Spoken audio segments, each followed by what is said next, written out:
Friend, আপনারা যদি বাংলা টাইপিংয়ের জন্য বাংলা ওয়ার্ড সফটওয়্যার ব্যবহার করে থাকেন, তাহলে বাংলা ওয়ার্ড সফটওয়্যারে বাংলা লেখার সাথে সাথে আপনারা কিভাবে ইংরেজি লিখবেন সেটা কিন্তু আজকের এই ভিডিওতে আমরা স্টেপ বাই স্টেপ দেখব। তো বাংলা ওয়ার্ড সফটওয়্যারটা আপনারা ইনস্টল করে নেবেন। ইনস্টল করে নেবার পরে যখন আপনারা ওপেন করবেন, দেখবেন এরকম একটি ইন্টারফেস আসছে। এখানে যদি কিবোর্ড থেকে আপনি যে কোনো কি প্রেস করেন, সেই কিবোর্ডের কি অনুযায়ী বিভিন্ন কিন্তু লেখা এখানে টাইপ হবে। তো দেখতে পাচ্ছেন আমি এখানে বিভিন্ন লেখা টাইপ করছি।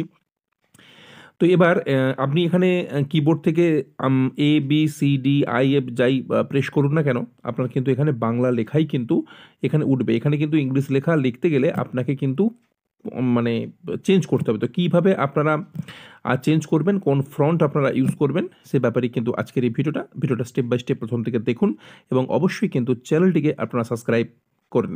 তো বন্ধুরা, প্রথমে আপনারা একটা জিনিস লক্ষ্য করবেন, উপরের দিকে বাঁ দিকে আপনারা দেখবেন, দেখুন আমি যেখানে ফ্রন্ট চেঞ্জ করছি, এখানে ফ্রন্ট দেখবেন বাই ডিফল্টেই আপনারা যখন বাংলা ওয়ার্ড খুলবেন দেখবেন আমার বাংলা লেখা হয়ে থাকে।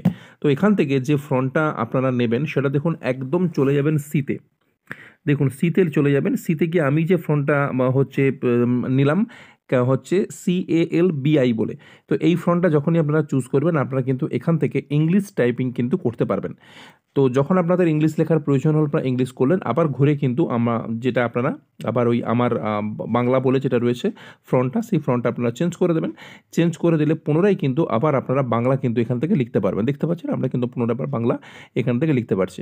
তো এই ফ্রন্টটা কিন্তু আপনাদেরকে মনে রাখতে হবে। তো আশা রাখছি ভিডিওটি আপনাদের ক্ষেত্রে ইনফরমেটিভ হয়েছে। সবাই ভালো থাকুন, সুস্থ থাকুন।